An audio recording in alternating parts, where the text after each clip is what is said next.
Saudara, dalam upaya meningkatkan perekonomian masyarakat pedesaan, terutama petani, kopi Gayo dijadikan sebagai komoditas andalan dalam program Koperasi Desa Merah Putih di Aceh Tengah.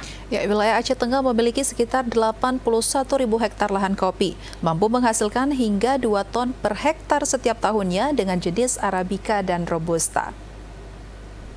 Dinas Koperasi dan Usaha Kecil Menengah Aceh Tengah menjadikan komoditas kopi sebagai usaha andalan di 295 kampung di Koperasi Merah Putih.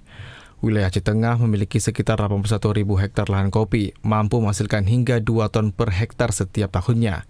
Dengan jenis Arabica dan Robusta yang memiliki standar tinggi dan menembus pasar dunia.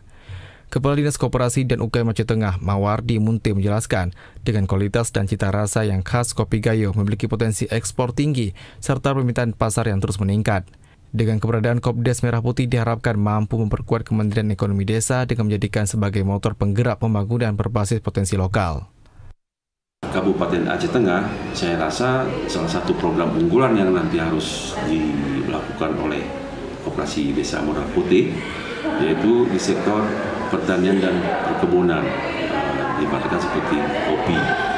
Nah, ini kita berharap warga masyarakat yang bergerak di dalam sektor jual beli kopi ini di persyaratan utamanya harus menjadi anggota Koperasi Merah Putih itu sendiri. Dengan menjadikan kopi Gayo sebagai komoditas unggulan, para petani diharapkan mampu meningkatkan produksi dengan memperluas jangkauan distribusi di pasar global. Dari Takengon, Aceh Tengah, Mutia, TV Aceh melaporkan.